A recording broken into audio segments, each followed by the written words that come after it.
Welcome back to Alive and Well Community's Daily Dose, your daily dose of support. And today we're going to be engaging with local educators to talk about how we can support our learners during this unique time. We know that learning very quickly has changed, and now learners are being supported not just by their teachers, but more so than ever by parents as they continue their learning process as the school year moves forward. So, we're going to be joined by some local educators so we can really understand how we can best support our learners as well as our families and caregivers who might be facilitating that learning process during this time. Now, before we get rolling right along with our educators, we also want to again take a moment to celebrate that it's National Teacher Appreciation Week. And so, Giselle and Julie, thank you so very much for all the work that you do, and thank you so very much. We just want to take a moment to honor you all as essential to this time and say thank you and express our gratitude during this National Teacher Appreciation Week. So thank you very much for all that you do for our learners and communities. Thank you. And it's a team effort. And so I know that in the Hazelwood School District, we have phenomenal teachers that work very hard for our students in the community. So I too celebrate all of the efforts of all of the educators around the world during this time. Thank you. Absolutely. Thank you so much. And thank you also to the parents and guardians and students and the whole community who has come together to really make sure that we can continue teaching and learning as a community and a team and continue to uplift our students during this incredibly odd time. So thank Thank you. thank you both so much. I really quickly want to share a little bit about our special guests who are joining us today and really sharing their wisdom about this important conversation of supporting our learners.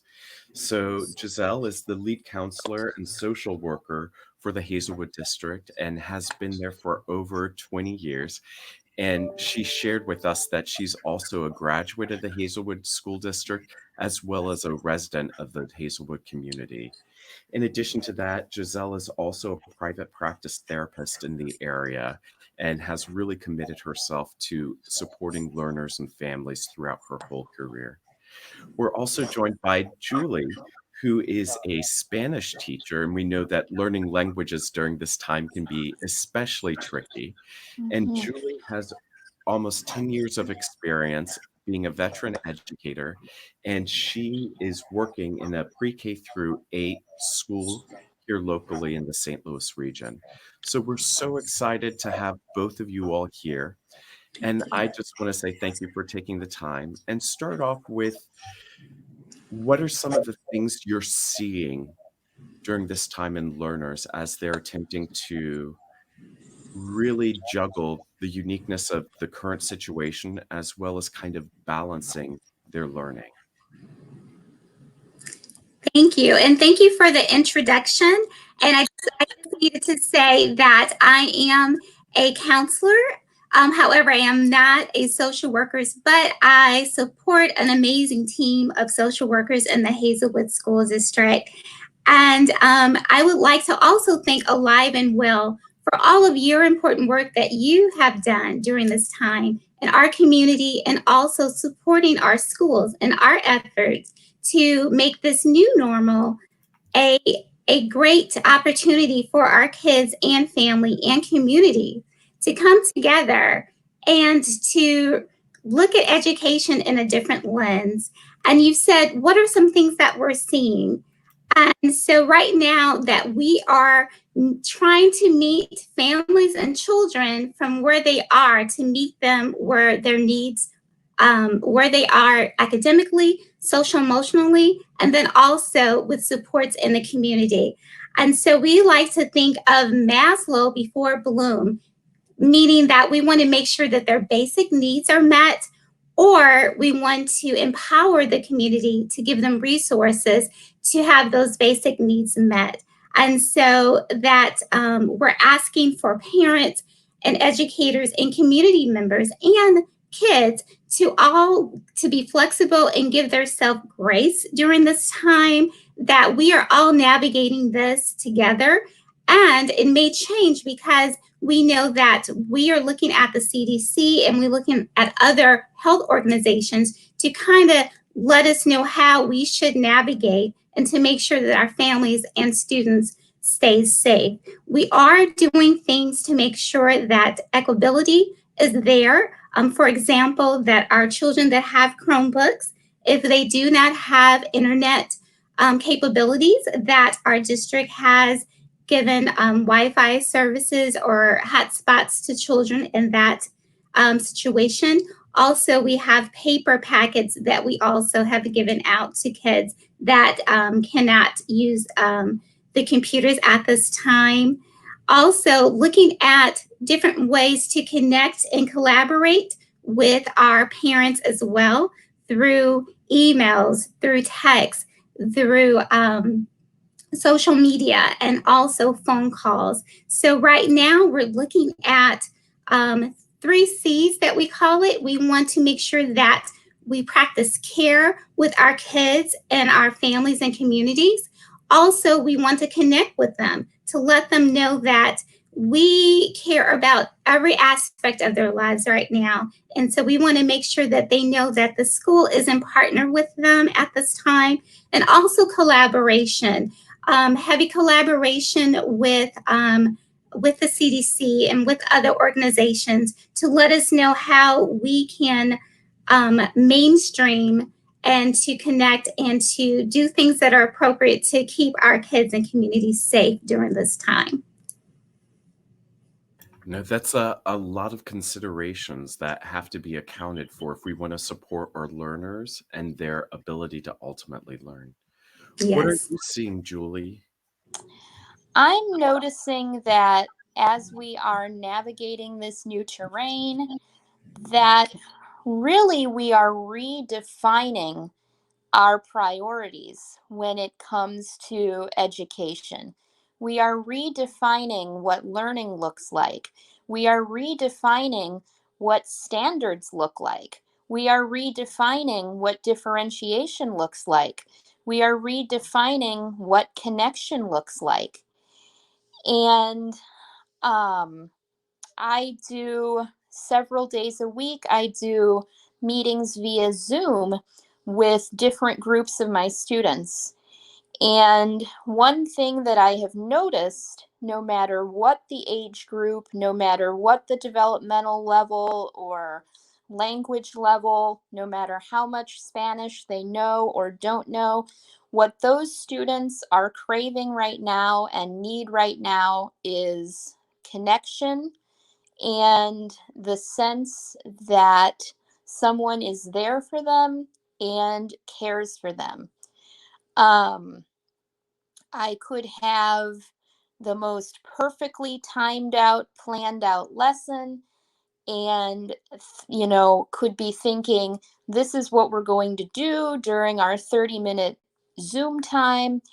And I've really needed to learn to take a step back and readjust and say, you know what? We might do part of that, but what we're really going to focus on is the fact that the kids want to show me something that's in their house, or the kids want to tell me what they did today, or they want to introduce me to little brother, little sister, little cousin, whomever who just came up and said hi to the whole class in the Zoom camera. So, this is really about flexibility. It's really about building empathy. It's really about reinforcing that before authentic learning can occur, authentic connection needs to occur. In the same way that we talk about Maslow and Bloom, and we say that a child can't learn if they haven't had anything to eat, and if those basic physiological, psychological needs haven't been met, they also can't learn if they don't feel like their teacher has connected with them. So at City Garden, we've taken a tiered approach to this, and we have different teams of people who are responsible for different aspects of our distance learning plan. We have an enrichment team, a wraparound supports team, a materials collection team, among others. And all of us have really come together to make sure that, like Giselle said, students who have internet access have access to Chromebooks. Students who don't have internet access have a way to access the internet. Paper packets are available, emails, phone calls, Zoom lessons, daily check-ins are also available to students. And that this really becomes an all-in approach where we tear down hierarchies that are unintentionally built in our educational system and say, we are doing this for all children. Because at the end of the day, if we are expecting to go back into the classroom and just pick up where we left off, that's not going to happen. So we need to really be thinking intentionally about what that will look like and redefining our expectations for that time when it comes. And that starts now. That's really powerful that we're talking to educators across the region, and that across the region we've prioritized the social and emotional needs of our learners, recognizing that we can't really help them truly learn until we meet those social and emotional needs. So Exactly.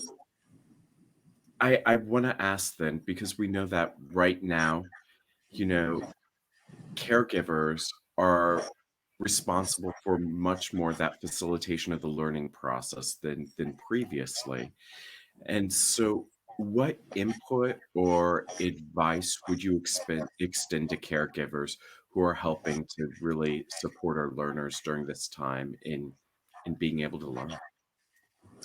Thank you. And I would like to compliment Julie on her sentiments. That I think that it's so important to understand that Julie, she's a teacher and she went to school to be trained on teaching modalities, and that our parents and caregivers, that they are not actually homeschooling. That is basically like a crisis teaching, and to know that all of those modalities that the teachers present, that they will not have that capacity, because many of our parents are still working themselves, or they're taking care of older adults, maybe grandparents or parents as well. So there may be multiple generations that are living together. Also, a lot of our kids may be in transition. Maybe they're staying over grandma's house so mom and dad can go to work, or maybe they have moved out of their apartment and they need to live somewhere else, or maybe their parent is an essential worker and that just for safety reasons that they may be staying somewhere else. So I would say to those caregivers, and our teachers and staff have said to our caregivers, that we are in this together, and any support that they need, that we can give them that support. And also, it's okay to take a pause. That if it's getting a high stress situation, that it's okay to take a pause, go for a walk, or to rest their eyes. Maybe the kids have been on the computer for a while, to implement the 20-20-20 system, where every 20 minutes, look away 20 feet away for 20 seconds, just so that the eyes don't get strained.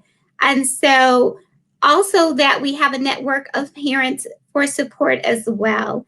And I know on some of our computer programs that there are rooms and information for parents. Also, if they need any resources, because we know that, like Julie said, that our expectations may look different. So basically, we want parents and caregivers to know that this is like eating an elephant, that we can only go one bite at a time, and to know that we are here to support them in their efforts, that they can chunk the information, that they can take a pause in the day and get right back onto it maybe the next day, and to know that they are not alone, that it's not just our personal districts, it's our state, it's our country, it's our world that has looked through education through a different lens. Also, it gives us a chance for opportunities as well. We know, for example, our IEP meetings, that it's been beneficial for some parents to have them in a Zoom capacity where they don't have to go to work or have childcare and things like that. And also some of our kids that were internalizers, or that they function better, maybe not in a big classroom setting, that this has been beneficial to them. So, and I know that Julie has a lot of words of wisdom to give us as well. So, Julie, can you please give us your feedback? I think the most important thing I would reiterate for parents and guardians and caregivers right now is, and it might sound counterintuitive or contradictory because I'm a teacher, but I would say, you know what? Don't worry about it. If you get the packet of work done, great. If not, you know what?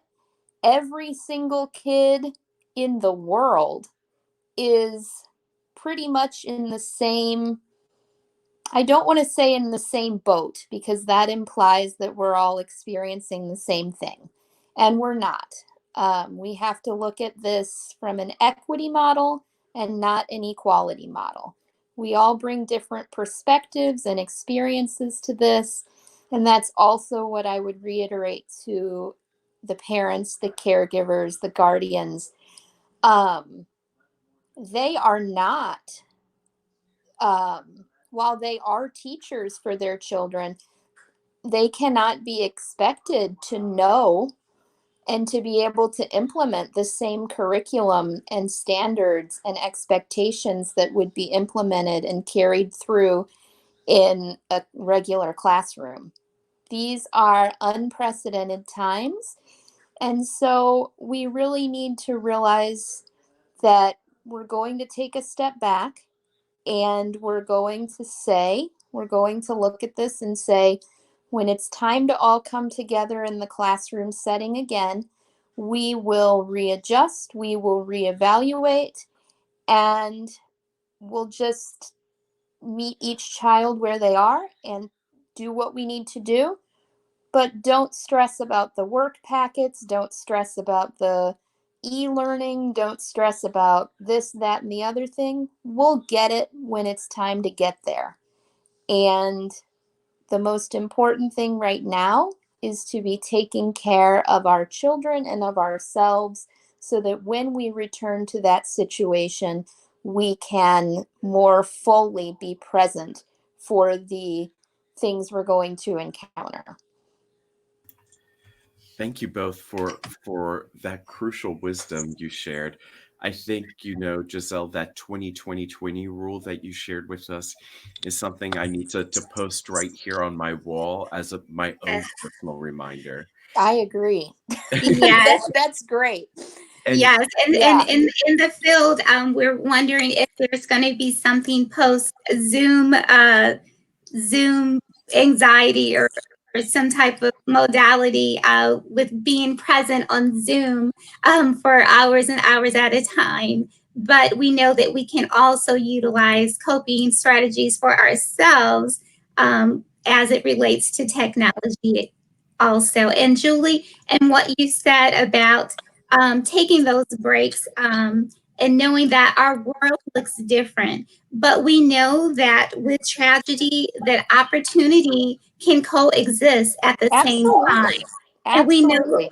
that history states that our community, our world, that we are resilient. Our kids are resilient. And so we will get through this together. We do know and we do acknowledge that our community is grieving at this time, that some of our community members are grieving the death and loss of family members, and also that we're all grieving to an extent of our world as we knew it. And so that, like Julie indicated, that we're going to have a new normal, but with that new normal creates new opportunities. And so we know that history, actually St. Louis history, has showed us that we are a resilient people and community, and we can get through this together. It may look different. It looked different after 9/11. It looked different after the shooting of Mike Brown in our area. It looked different just throughout our history. And we know that we are a resilient people and that we can take a pause and to know that tragedy and opportunity can coexist together to move us forward in the future of education, the future of community, and just the future of who we are. And our kids are very resilient, and that we ask for the community really to support our graduates too. We know that this is a different time for them. And if we can look back at our high school graduation or eighth grade graduation, or even our babies, those kindergarten graduations, that is going to look different this year. So, community members, if they can encourage those children, send out a virtual gift card or a virtual trunk or treat, with sending items through Amazon or some other carrier to them.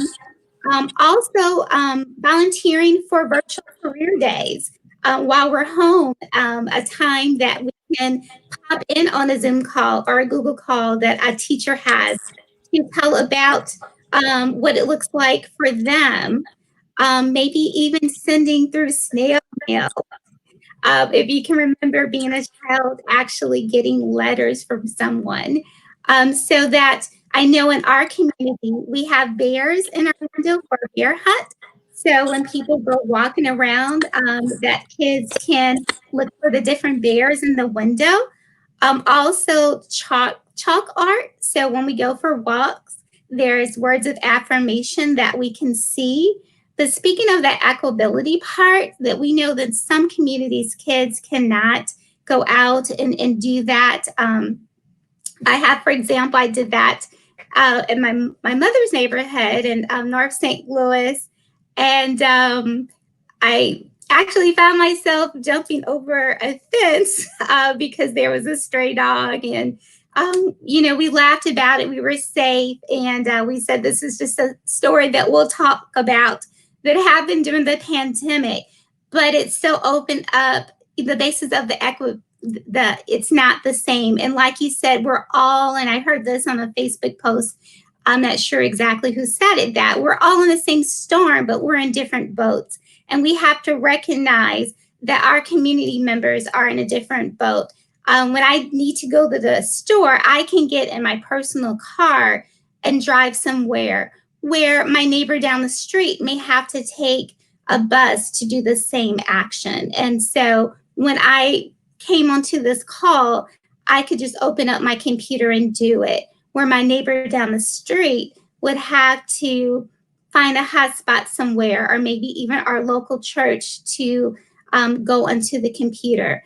And to know that it looks different in our community, but again, we are resilient and we'll get through this together. Thank you.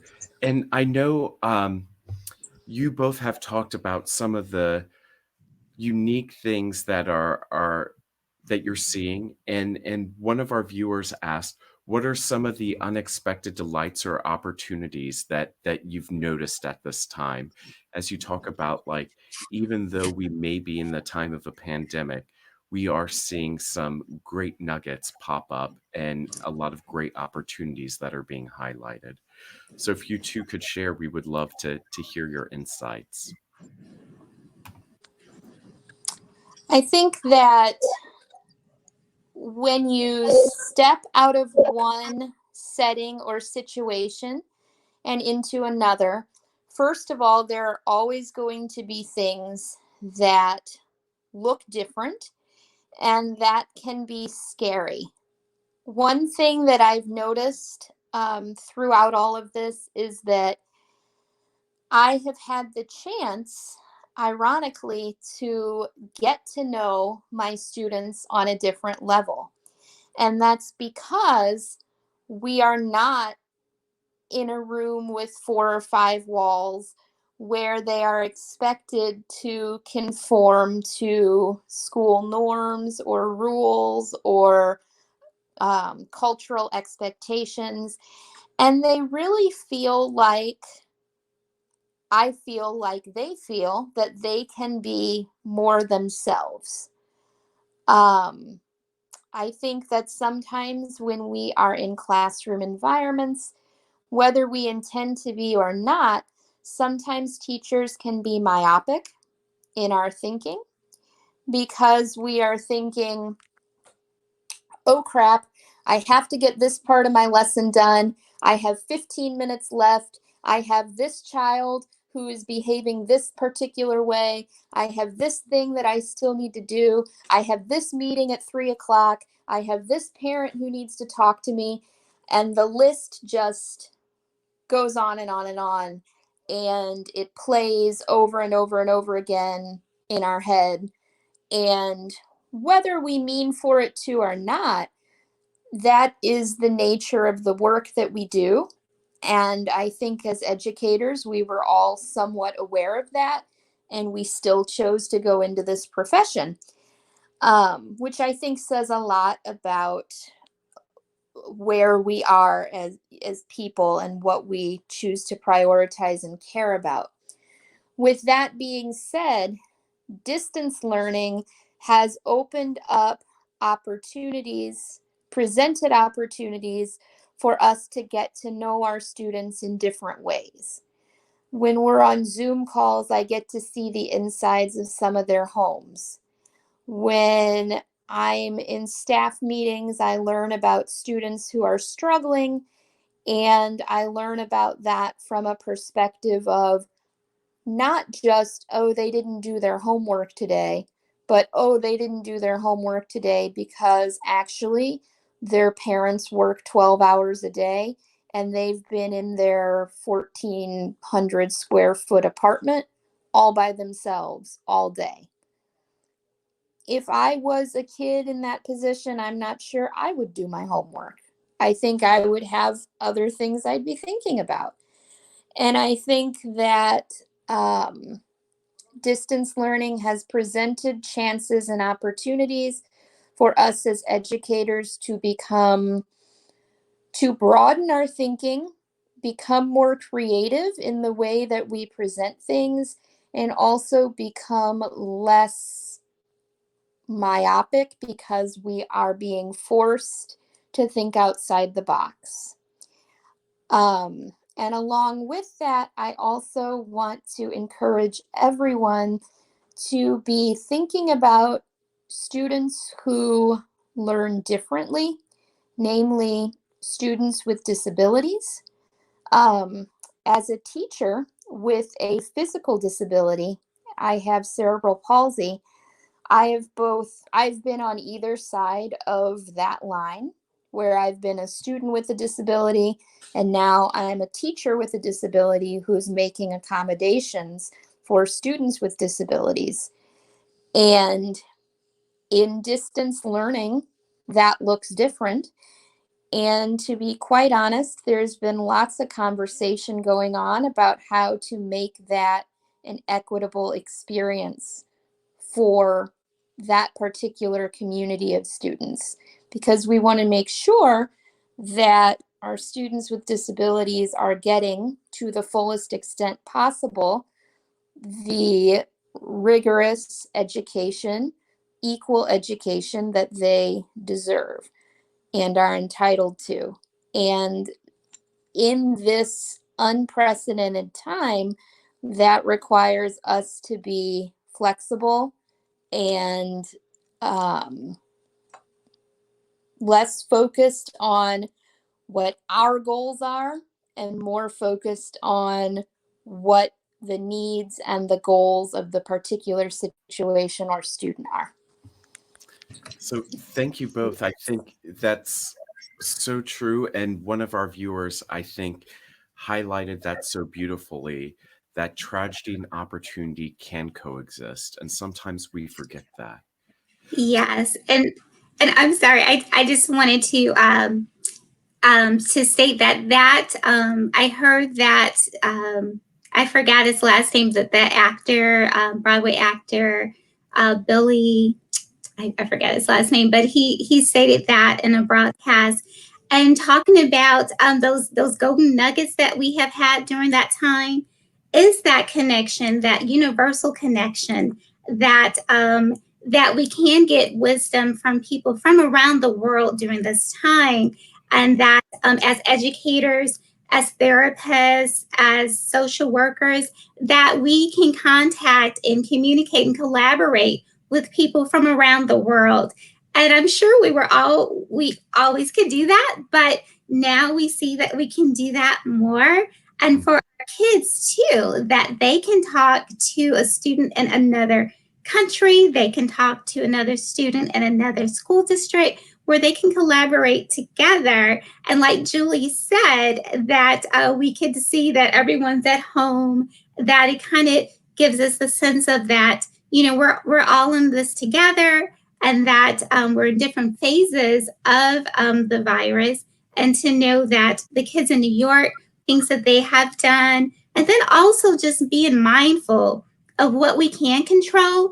A lot of times we look at things that we cannot control. We cannot control what is going on with COVID-19. We have amazing, I know in Hazelwood School District, we have an amazing director of nursing, Christian Bertel, and she gives us information, daily. Those are things we can't control. But if we look at what's in our locus of control, we can do mindful walks. I see plants and trees and hear birds that, I hadn't seen, before or noticed, or that, hey, we actually can clean out that garage for that.